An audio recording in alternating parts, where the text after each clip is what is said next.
The ceremony was in full swing, and the air in the grand ballroom felt thick with the scent of expensive lilies and vintage champagne. I stood near the back, my hands clasped tightly behind my back, watching the scene that would change my life forever. Everyone who was anyone in the city was there, dressed in silks and velvet, their eyes fixed on the stage. At the center of the room, under the glow of a massive crystal chandelier, my sister, Isla, stood with a radiant smile.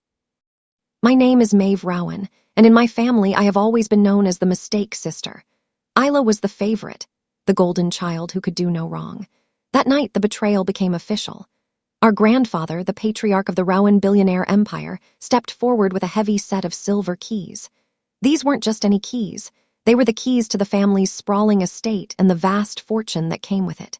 With a proud look on his face, he handed them to Isla in front of everyone. I was left standing in the shadows, humiliated and ignored. I could hear the sneers and the cruel whispers from the guests near me. They looked at Isla with awe and then glanced at me with pity or disgust. The applause for her was thunderous, a deafening sound that felt like it was physically pushing me out of the room. The crushing silence that followed for me was even worse. As Isla flaunted her new status, holding the keys up like a trophy, I looked at our grandfather. He watched her approvingly, not even sparing a glance toward the corner where I stood. The injustice of it all burned in my chest like a slow-moving fire. That night, amidst the laughter and the celebration of my own exclusion, I made a vow. I realized that the family's public wealth was just a facade. I swore to myself that I would uncover my grandfather's real secrets, the ones he didn't hand out on a silver platter. If they wanted to push me into the dark, I would use that darkness to find the truth that would one day rewrite our destinies.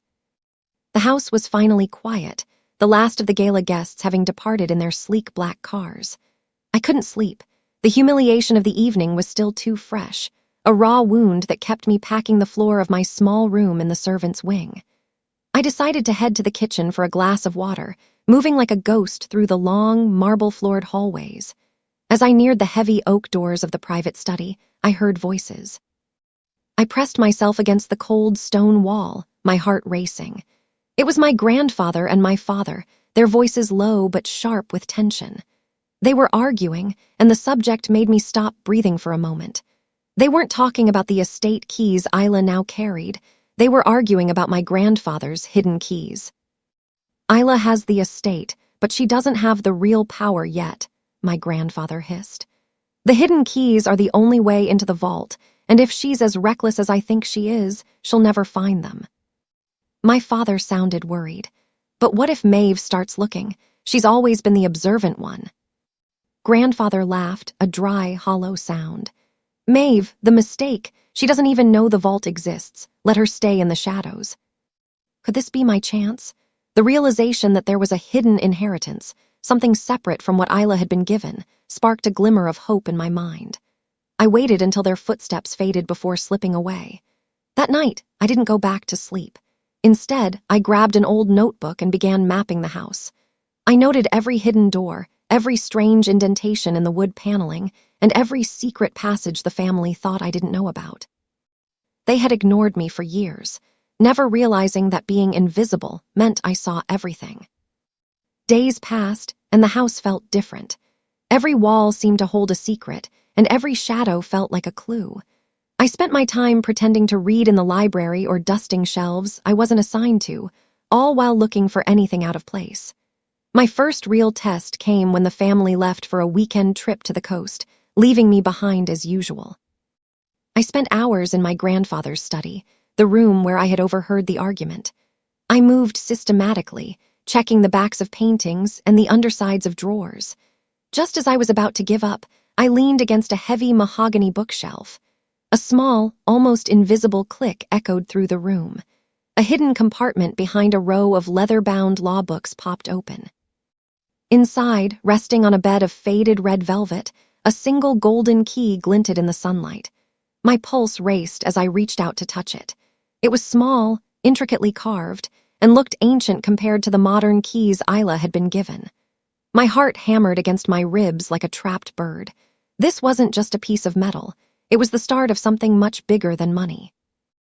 I realized in that moment that my grandfather had been telling the truth. there was another layer to the Rowan legacy.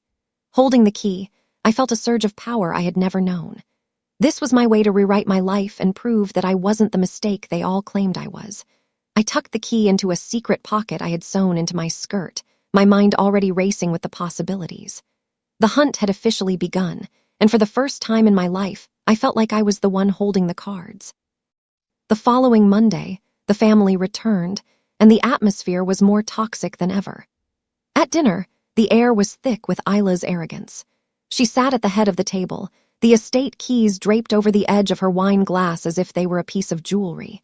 She spent the entire meal flaunting her new lifestyle, talking about the renovations she wanted to make and the high-profile parties she was planning. "Of course," Isla said, glancing at me with a smirk, "I'll need to find a way to make sure the staff quarters are more efficient. Maybe we can move some people around." She paused, her eyes lingering on me. "Maeve, you've always been so quiet. It's almost like you're irrelevant to the functioning of this house."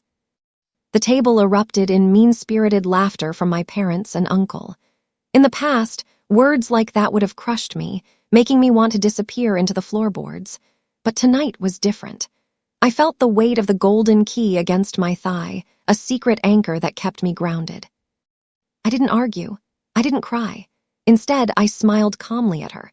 I let her words wash over me, keeping my plans hidden behind a mask of indifference. Her arrogance didn't hurt me anymore. It only fueled my determination to see her façade crumble. I watched her carefully, noting the way she handled the estate business and the way she dismissed the people around her. She was so convinced of her own victory that she couldn't see the storm gathering in the shadows. I was the underdog they had all dismissed, but I was the only one who knew the real game had just started. I knew that finding the vault would require more than just one key and a map of the house. I needed to know what I was actually looking for. I remembered an old name from my childhood, Mr. Sterling, the family lawyer who had been with my grandfather for decades before being replaced by a younger, more modern firm. I reached out to him, but I knew I couldn't go as Maeve Rowan. The family had eyes everywhere. Instead, I used a fake identity, calling myself a researcher interested in the history of the Rowan estate. We arranged a secret meeting at a small, dimly lit cafe on the outskirts of the city. Mr. Sterling was older now, his hands shaking slightly as he sipped his tea. "The Rowan Vault," he whispered, when I carefully steered the conversation toward the estate's legends. "It's not just a place for gold, miss. It's where the old man kept the things he couldn't let the world see." He spoke of the hidden keys and a vault that contained not just treasures, but evidence of the family's darkest secrets and their true history. Every detail he shared raised the stakes. He told me that my grandfather had always been obsessed with integrity, even if he didn't practice it himself. He wanted his true heir to be someone who could find what was hidden. "If someone were to find that vault," Sterling said, looking me straight in the eye as if he suspected who I really was, "they wouldn't just be rich. They would have the power to dismantle the entire Rowan name." I left the meeting with my head spinning. The vault wasn't just my inheritance, it was a weapon. My progress didn't go entirely unnoticed. My uncle Silas, a man with a sharp nose for trouble and a heart made of cold stone, began watching me more closely. He had always been the enforcer of the family's order, making sure everyone stayed in their lane. One afternoon, he cornered me in the hallway as I was returning from the library. "You've been awfully busy lately, Maeve," he said. His voice a low growl. He stepped into my personal space, trying to intimidate me. "Wandering around the house, visiting the library at odd hours. My advice? Stay in your place. Don't go looking for things that don't belong to you." He was warning me, clear as day. He sensed that I was no longer the broken girl who accepted her mistake status without a fight. I felt a flash of fear, but I pushed it down. I had to be careful.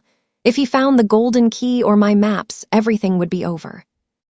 "I'm just trying to stay out of Isla's way, Uncle," I deflected politely, keeping my voice soft and subservient. "The library is the only place I feel I belong." He grunted, not entirely convinced, but he let me pass. Little did he know that I already had more than just a key. From my time spent listening at doors and observing the family's business meetings, I had already started gathering evidence of the corruption that ran through the Rowan Empire. Silas thought he was protecting the family's secrets, but he was actually standing right in the middle of a house of cards I was preparing to blow down. With the golden key safely hidden and the lawyer's warnings echoing in my mind, I turned my attention back to the maps I had drawn. There was one area of the house that didn't make sense, a thick section of wall between the ballroom and the library that seemed too wide for just structural support. Late one night, when the house was draped in heavy silence, I slipped out of my room. I carried a small flashlight, its beam a tiny needle of light in the darkness. I went to the library and began searching the shelves in that specific corner. I remembered the hidden doors I had overheard my grandfather mention. I pressed on every decorative carving until, finally, a bookshelf groaned and swung inward. Behind it lay a forgotten hallway, so narrow I had to turn my shoulders to fit. Dust and thick cobwebs covered the walls, sticking to my hair and clothes as I moved forward. The air was stale and smelled of old paper and damp stone.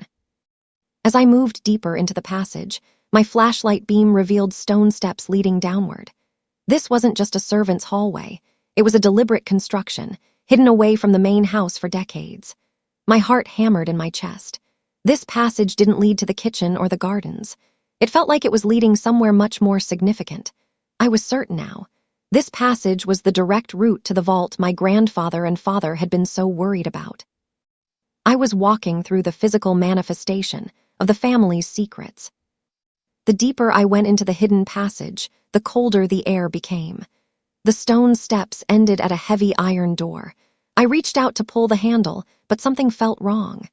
I remembered the security measures my grandfather was famous for. He was a man who didn't trust anyone, even his own family.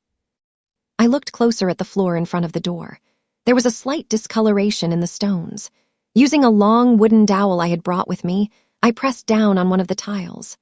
A sharp clack echoed through the tunnel, and a heavy iron bar swung down from the ceiling, slamming into the door with enough force to crush a person. I had found a trapdoor, and it was rigged with old but deadly security measures. My breath came in ragged gasps. I had nearly been caught, or worse. As I stood there, trembling, I heard the faint sound of footsteps and the crackle of a radio from the main floor above. Estate security was doing their rounds. If I had set off a louder alarm, they would have found me in a place I could never explain. I narrowly escaped back through the bookshelf, my heart pounding against my ribs. That close call taught me a vital lesson. I couldn't just rush in with luck and a golden key. This would require patience and perfect timing. I realized that my grandfather hadn't just hidden the vault. He had made it a test of intelligence and caution. I needed to learn the systems of the house as well as I knew its layout. I wasn't just an underdog anymore. I was a student of the family's own traps. Isla's arrogance continued to be her greatest weakness. She was so convinced that she was the master of the Rowan Empire that she began to get sloppy. A few nights later, she hosted a small, private dinner for some high-level business associates, trying to prove she could handle the millionaire life she had been given. I was tasked with bringing in the coffee service, a job that allowed me to linger near the dining room doors. Isla was laughing loudly, showing off a new diamond-encrusted watch. To impress one of the associates, a man who seemed skeptical of her sudden rise to power, she began to brag about a family secret that only the true Rowan heirs knew. "My grandfather was a man of patterns," she said, leaning in close to the associate. "He always used the same sequence for everything, the birth dates of his favorite horses, 0429. It's the code for everything important in this house." My hand shook slightly as I poured the coffee. She was giving away the keys to the kingdom just to look important. I committed those numbers to memory instantly, 0429. It wasn't just a random code. It was the exact code to a second lock that guarded the vault. Isla had no idea that her mistake sister was standing right behind her, absorbing every word. She thought she was building her legend, but she was actually handing me the tools to dismantle her life. I retreated to the kitchen, a quiet smile playing on my lips. The second piece of the puzzle had fallen into my lap, courtesy of the favorite sister's own pride. The pressure of my secret life was starting to take a toll. I was living two lives, the quiet, ignored mistake by day, and the cunning treasure hunter by night. I needed someone to talk to, someone who wasn't part of the toxic Rowan circle. I reached out to my childhood friend, Leo, who had left the estate years ago to become a teacher. We met at a park where we used to play as children. I found myself pouring everything out: the golden key, the hidden passage, the code I'd stolen from Isla, and the deep, aching fear that I would get caught and lose everything. "I don't know if I can do this, Leo," I whispered, looking at my shaking hands. "What if they're right? What if I really am just a mistake trying to play a game I don't understand?" Leo took my hand, his eyes filled with a kindness I hadn't seen in years. "Maeve, they called you a mistake because they were afraid of how much you actually see. You're not doing this for the money, you're doing it for the truth. That makes you stronger than all of them combined." Sharing my doubts and hopes with him made me feel human again. For a moment, I wasn't just an underdog plotting revenge. I was a young woman trying to find her place in a world that had tried to erase her. His support gave me a new kind of resolve. I wasn't just fighting for an inheritance. I was fighting for the dignity they had tried to steal from me. I left the park feeling lighter, ready to face the house and its secrets once again. With my spirit renewed, I returned to my grandfather's study. I knew there had to be more than just a key and a code. The hidden compartment where I found the golden key had felt too empty. I went back to the mahogany bookshelf and reopened the small space. This time, I didn't just look inside, I felt around the edges. My fingers caught on a small leather tab. I pulled it, and a second, even smaller compartment opened. Inside was a thin, weathered book, my grandfather's personal journal. It was filled with his cramped, precise handwriting, and every page was a revelation. The journal wasn't a diary of feelings, it was a manual of clues. He wrote about the true purpose of the vault and left cryptic notes about the security measures I had already encountered. "The first lock takes the sun," he wrote, referring to the golden key. "The second lock takes the legacy," which I now knew was the code. But there was a mention of a third lock, something he called the heart of the favorite. Each page I turned fueled my resolve. I began to see my grandfather not just as a cruel patriarch, but as a man who had built a complex game for someone to solve.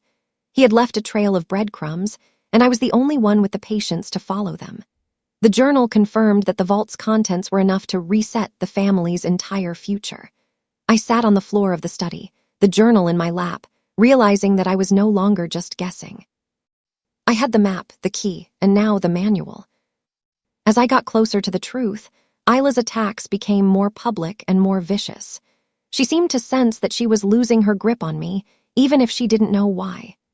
The family hosted a massive midsummer gala, a glittering event meant to solidify Isla's place as the new face of the Rowan Empire. During the main toast, Isla made sure I was standing right next to her, serving as a visual reminder of her charity. In front of a room full of billionaires and socialites, she began to mock my appearance and my intelligence. "Of course, we all have our little burdens," Isla said, gesturing toward me with her champagne glass. "Poor Maeve has always struggled to keep up. She's like a little gray mouse in a house full of lions. It's a good thing I'm here to take care of her, isn't it?" The room erupted in polite, tittering laughter. I stood perfectly still, my face a mask of calm. I could feel the heat of the fire building inside me, but I didn't let a single spark show. I looked at the crowd, seeing the same people who had sneered at me during the key ceremony. I knew something they didn't. I knew that the gray mouse had already found the lion's den.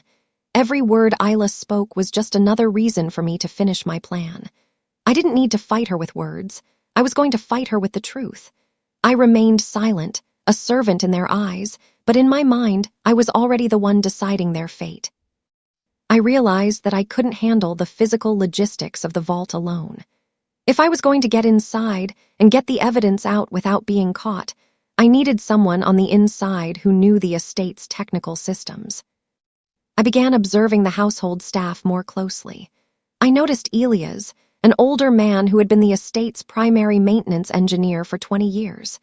He was often ignored by the family, treated like a piece of the machinery he fixed. I had seen the way my father and Isla spoke to him, with a cold, dismissive tone that I knew all too well. I approached him one afternoon while he was repairing a fuse box near the servants' quarters. "Elias," I said softly, "I know you know about the things the family tries to hide. I know you know about the old security systems." He looked at me, his eyes sharp and weary. "What are you looking for, Miss Maeve?" I told him the truth, that I was looking for justice and that I had found the way to get it. I showed him the golden key and told him about the vault. To my surprise, he didn't turn me in. Instead, he gave a small, grim smile. "They've treated me like dirt for 20 years, just like they treat you. What do you need?" Together, we created a small, secret team. He began teaching me how to bypass the electronic sensors and how to time my movements to the security patrols. I wasn't alone anymore. I had a strategic alliance with someone who knew the house's bones as well as I knew its secrets. With Elias' help and the code I'd stolen from Isla, I made my move. We chose a night when the family was attending an opera in the city, leaving only a skeleton security crew. Elias managed to glitch the cameras in the hidden hallway for a 20-minute window. I slipped back behind the library bookshelf and moved through the cobwebs, my heart hammering a rhythm of pure adrenaline. I reached the iron door and checked the floor tiles. This time, I knew exactly where to step. I reached the door and saw the first lock, a large, circular mechanism that looked like it belonged on a pirate's chest. I took the golden key from my pocket and inserted it into the lock. My hands were shaking so hard I almost dropped it. I turned the key. A heavy, satisfying thunk echoed through the tunnel. The first lock had clicked open. The thrill of progress was intoxicating, a sudden rush of heat that made me feel like I could fly. But I forced myself to remain cautious. I knew there were still 2 locks to go. I looked at the second lock, a digital keypad that looked out of place on the ancient door. I entered the code Isla had bragged about, 0429. The keypad beeped once, and a green light flickered on. I could hear the internal gears of the door shifting. I was 2/3 of the way there. I leaned my forehead against the cold metal of the door, taking a deep breath. I was closer to my grandfather's secrets than anyone in the family had been in decades. The next morning, the house was in an uproar. I was cleaning the hallway outside my father's office when a heated fight broke out between him and Isla. Their voices carried easily through the heavy wood. "You're spending money we don't have yet, Isla," my father roared. "The estate is yours, but the liquid assets are still tied up in the transition. You need to show some restraint." "Restraint," Isla's voice was high and mocking. "I'm the head of the Rowan family now. I should have access to everything. If grandfather was still here, he wouldn't be questioning me like this." "Grandfather is the one who tied it up," my father shouted back. "He didn't trust you, Isla. He didn't trust any of us. That's why there's so much we can't reach." I saw the cracks in her perfect façade right then. She wasn't the powerful billionaire she pretended to be. She was a woman drowning in debt and desperation, trying to maintain a lifestyle she hadn't yet earned. I realized that the millionaire life she had been given was more of a cage than a kingdom. I took note of every word they said. Their greed was making them turn on each other, and that was exactly what I needed. As long as they were fighting each other, they weren't looking at me. I finished my cleaning and slipped away, the weight of the secret I carried feeling more like a shield than ever. I returned to the journal that night, looking for the meaning of the heart of the favorite. I read through the entries again and again until I found a small sketch in the margin. It was a drawing of a necklace, a heavy silver pendant in the shape of a phoenix. My heart stopped. I knew that necklace. Isla wore it every single day. It had been a gift from our grandfather on her 18th birthday, and she flaunted it as a symbol of her status as his favorite. I realized that the third key wasn't a key at all. It was a physical piece of jewelry that had been hidden in plain sight all along. The puzzle inside the vault required that specific necklace to unlock the final mechanism. This was my grandfather's ultimate irony. He had given the final key to the person he knew would be too arrogant to ever realize its true purpose. Now I had a new problem. I had to get that necklace off Isla's neck without her knowing. She never took it off, not even when she slept. I began to plan carefully, watching her routine with the focus of a hawk. I needed a moment when she would be vulnerable, a moment when her arrogance would lead her to leave her treasures unguarded. I wasn't just a shadow anymore. I was a predator waiting for the right moment to strike. The opportunity finally came during one of Isla's frequent spa days at the estate. She would spend hours in the private sauna and massage room, and for the first time, she would have to remove her jewelry. I volunteered to assist the massage therapist, pretending to be there to handle the linens and oils. As Isla lay on the table, her eyes closed, I saw the phoenix necklace resting on a small marble tray nearby. My heart pounded so loudly I was sure she could hear it. I moved toward the tray, my hand trembling as I reached for my phone. I didn't need the necklace itself. I just needed a high-resolution photograph of the back of the pendant, where Elias had told me the magnetic signature or the physical key pattern would be located. Just as I raised the phone to take the photo, Isla shifted on the table. "Maeve, is that you?" she murmured, her voice thick with sleep. I froze, my thumb hovering over the shutter button. I quickly tucked the phone into my pocket and grabbed a warm towel instead. "Just making sure you're comfortable, Isla," I said, my voice barely a whisper. She grunted and drifted back to sleep. I took the photo in a blur of motion and narrowly escaped back to the hallway. My heart was racing as I looked at the clear image on my screen. I had it. I had the pattern for the third key. The tension was becoming almost unbearable, but I was one step closer to the end. With the photo of the necklace, Elias was able to create a 3D printed replica of the key pattern. We returned to the vault one final time. I opened the first 2 locks with ease, and then I reached the third. It was a small indentation in the center of the door, shaped exactly like the phoenix pendant. I pressed the replica into the slot.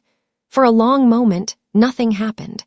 Then, a series of heavy clicks echoed through the vault, and the massive door swung open on silent hinges. Inside, the vault wasn't filled with gold bars. Instead, it was filled with boxes of documents, ledger books, and stacks of old videotapes. I began to look through them, and what I found made my blood run cold. There were records of mismanagement, illegal land deals, and evidence of corruption that went back decades. More importantly, I found the real will, the one my grandfather had written just days before he died. It clearly stated that the estate was to be divided based on moral character, and it contained a detailed list of Isla's and my father's deceptions. "These will dismantle Isla's life publicly," I whispered, holding the papers to my chest. It wasn't just money, it was the truth that would strip them of everything they had stolen. I spent hours photographing every document and copying the tapes. I had the evidence I needed to destroy their façade once and for all. I didn't rush to the police or the press. I wanted to see them fall from within first. I began a psychological game, subtly exposing Isla's arrogance and mismanagement to the very business associates she was trying to impress. During meetings, I would accidentally leave a page of a ledger on a table, or I would whisper a rumor to a secretary about the family's financial troubles. I watched as doubt and embarrassment began to sow among the Rowan's partners. "I heard the Rowan estate isn't as stable as it looks," one associate whispered to another during a cocktail hour. "Isla seems to be spending more than she's making." I stood in the corner, a tray of hors d'oeuvres in my hand, watching the cracks in Isla's reputation grow wider every day. She became increasingly erratic, snapping at the staff and making poor business decisions in a desperate attempt to prove her power. I was sowing the seeds of her destruction without ever revealing myself. She thought her enemies were the other billionaire families, never realizing that the real threat was the sister she had mocked for years. I felt a cold sense of satisfaction as I watched her world begin to tremble. The mistake was finally becoming the master of the game. The final stage of my plan was set for the upcoming Legacy Gala, the most prestigious event on the Rowan calendar. It was the anniversary of the family's founding, and every major news outlet and business leader would be in attendance. I spent weeks coordinating with Elias and Leo. We needed the reveal to be perfect. The timing, the invitations, and the logistics had to be flawless. Elias managed to gain access to the gala's main projection system, while Leo helped me organize the digital evidence into a presentation that no one could ignore. "Are you ready for this, Maeve?" Leo asked as we reviewed the plan one last time. Once you do this, there's no going back. I've been ready since the night they handed Isla the keys, I said, my voice firm. They wanted me to stay in the shadows, so I'm going to make sure the light that finds them is blinding.